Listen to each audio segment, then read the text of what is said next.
So it's it's been about 24 hours since last night's Monday Night Raw, and I've had to sit on this for a minute, and I really still can't believe it happened last night on Raw. So for today's video, I'm gonna be giving you guys my thoughts on the whole situation of what happened last night on Raw, involving Kofi Kingston, Xavier Woods, and Big E, and everything that transpired. I really don't have the words for it at this point. So I'm just gonna go right ahead and say it, but before we even begin, I do want to let you guys know that we are 223 subs away from hitting 500 subs.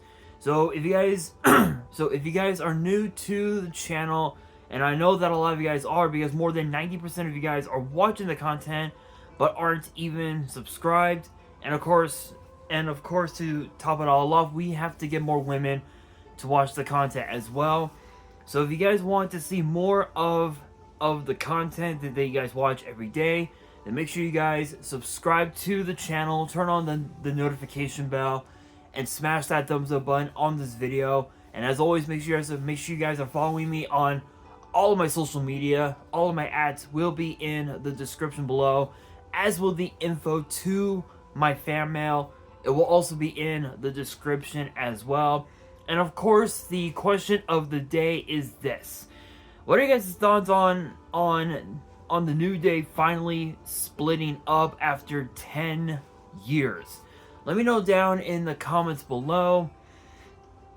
And honestly, my thoughts on the whole thing, I don't know. I don't know. It just seems bizarre, you know, because when the New Day first started back in 2014, back in around like 2014, there was a lot going on with all three guys. Obviously, Kofi was thinking about possible retirement because there really wasn't much going on for him, creatively speaking. And then Woods and E, they were close to getting fired because they were mainly just being used as enhancement talent, I guess, if you will. And Woods just was like, you know what? No, we're not gonna take the bullshit. We're gonna make the WWE ours. And for the most part, they kind of did. I mean, obviously, we know that the first year was a bit of a rocky start. Obviously they had tag team gold, but ended up losing them not long after that. But it was their second run as tag team champions that made all the difference. In fact, I think the New Day held the tag team titles for what, 489 days or something like that, I think. Give me a second.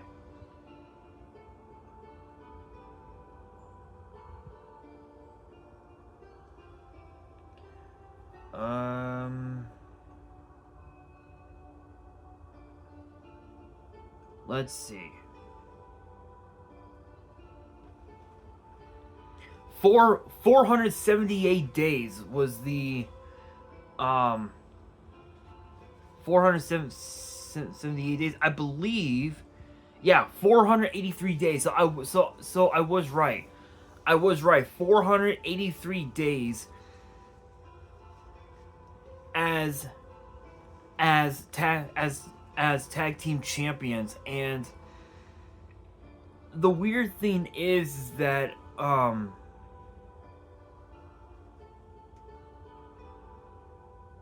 when you look at the New Day and what they had done over the years, they have won more tag team titles than just about like any other tag team in WWE. Excuse me, but in terms of like professional wrestling altogether, I mean, it's just absolutely insane that a tag team like the Dudleys have won tag team championships everywhere they've been, and they've won them multiple times all over the world. And as far as like the New Day goes, I mean, they've done a lot since they first formed. I mean, again, 12-time tag team champions. Big E's second Intercontinental title run, Kofi's first and only WWE title run, Big E's Money in the Bank win, Big E's first and what could potentially be his only WWE title run, Woods King of the Ring victory, and not only that, Woods and Kofi went on to become NXT Tag Team Champions, which is weird because Woods wanted to be a champion in NXT, but his time there was cut short as he got called up to the main roster. No thanks, literally thanks to R-Truth of all people. So, I mean, and think about this. During their second year together, they were heels. They were like they were big time heels, and this is the first time in 8 years that Woods and Kofi are going to be a heel team, which a part of me is just like, why would you want to turn your back on Big E? Like, I don't get it. I'm still like trying to wrap my mind around it. And both Woods and Kofi, we all saw last night on Raw. They said some of the most hurtful things I've ever heard. Telling Big E, saying now, after all these years, after the last couple of years since you got hurt, now you want to show up, try to take the spotlight and all that. And then Kofi, both Woods and Kofi were just like, we stopped everything for you. We stopped everything for you. We stopped winning championships for you. We stopped doing this for you. We did this for you. Blah blah blah. And then Kofi just turned right around and said, Stone Cold had a broken neck and he came back. Kurt Angle had a broken neck and came back.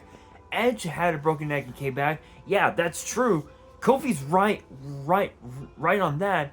But the only difference between Big E and those guys is that they were wrestling on borrowed time, because they knew that at some point their time was up. They would never be able to wrestle again.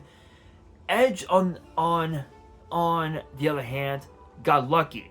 Daniel Bryan on the other hand got lucky. They got lucky because of the fact that their injuries weren't as bad as Stone Cold's injury or Paige's injury or Nikki Bella's injury, because Nikki Bella, when was the last time we saw her? It's been what, 2 years? It's been what, 2-3 years now? So, and for Big E, was it really his fault that his neck broke? No. It wasn't his fault. It wasn't his fault. The way I see it, Ridge Holland caused this to happen. Think about that, guys. Think about that, right? Literally weeks, mere weeks before WrestleMania 38. In fact, I believe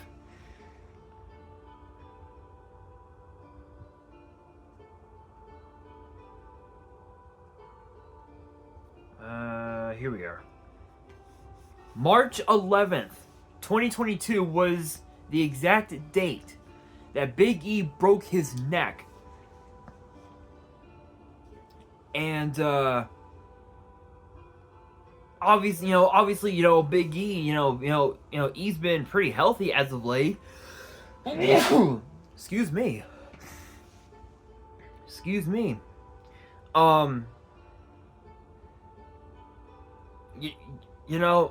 Obviously, Big E had broke his neck at the hands of Ridge Holland, and on that night, on March 11th, and the whole world was in shambles. Everybody was just was distraught by the fact that Ridge Holland did something very, very heinous, and that was, again, break Big E's neck, and he even admitted that if he's not going to get cleared anytime soon, that he's happy with where his career is at now. I mean, he's had a lot of success, multiple tag team titles, NXT title, WWE title, Money in the Bank, Intercontinental title. Obviously, he main evented quite a few PLEs over the years, whether it was his match with Roman Reigns as Survivor Series, whether it was the Fatal 5-Way at day one back in 2022. He's main evented quite a few PLEs over the years, and again, he admitted that he's perfectly fine with where his career is at now. And Kofi even also brought up his new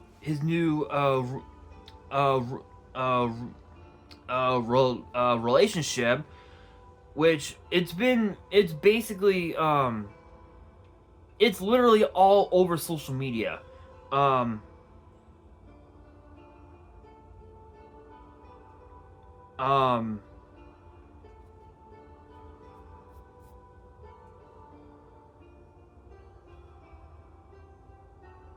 Who's actually in fact he's actually dating Chris Yim. And if you guys are curious about that, she's basically Michin's own sister. And Kofi was like, basically just said, we always put we over me, as if his personal life didn't mean jack shit to Woods and Kofi. And they literally just backed him off. They said, no, we're done, we are done.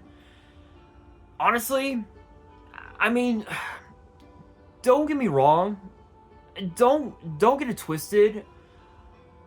The New Day as heels, I think it's gonna be interesting to see how far how far this heel version of Woods and Kofi is gonna go, how far it's gonna go, what their plans are going to be moving forward. But they had no right to diss Big E the way they did. It's one thing if they were to have jumped him, and would have really broke his neck. That would have been one thing. I think that right there would have really established themselves as heels. But I mean, for them to just literally say, you know what, no, fuck you, we're done, and then just turn to each other and Woods saying it's all it's now you, it's you and me, it's just you and me. I honestly don't know what to think. I think I will, but as far as what Big E's motives were, I think again, we know that his motives was supposed to be was supposed to be their manager, which honestly, the world wanted that. The world, ever since Biggie had his neck injury, the world had been wanting to see had wanted to see Biggie become their manager, but his doctors just would not let him go. They would not let him go back to work and become their manager. So would I say that it's Big E's fault? No, I honestly don't think it. I no, 100% not his fault.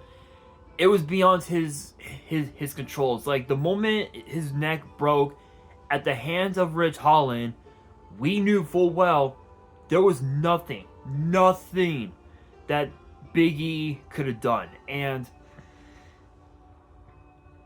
honestly, it's hard to say what the future will hold for Big E. I don't know if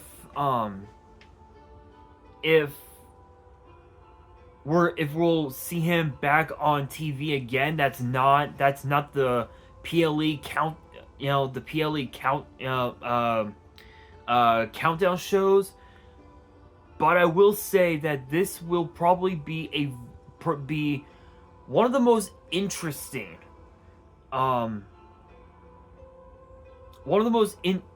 interesting heel turns that we've had in years. And again, 8 years.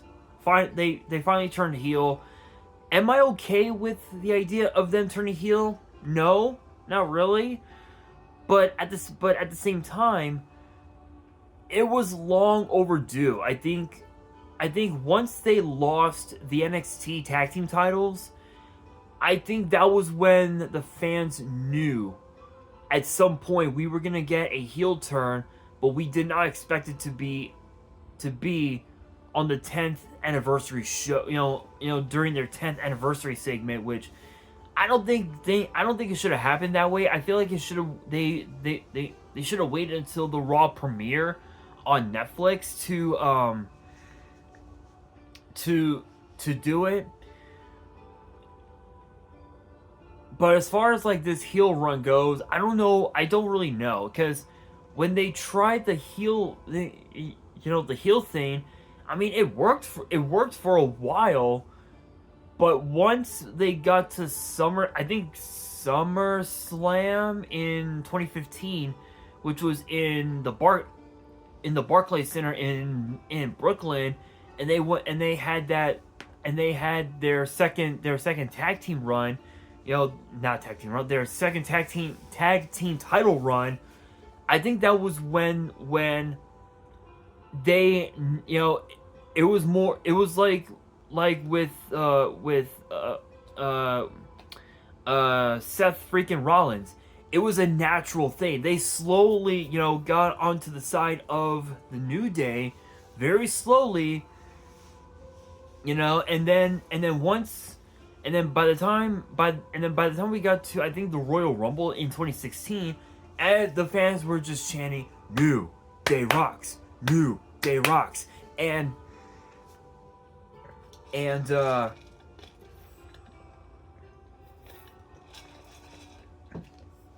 excuse me.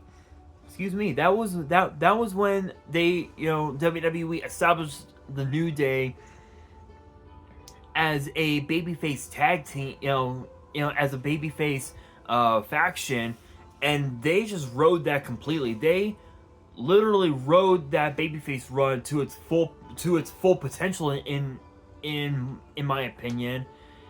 And honestly, as far as this, and the thing is that I feel like their first heel run kind of backfired, if you will.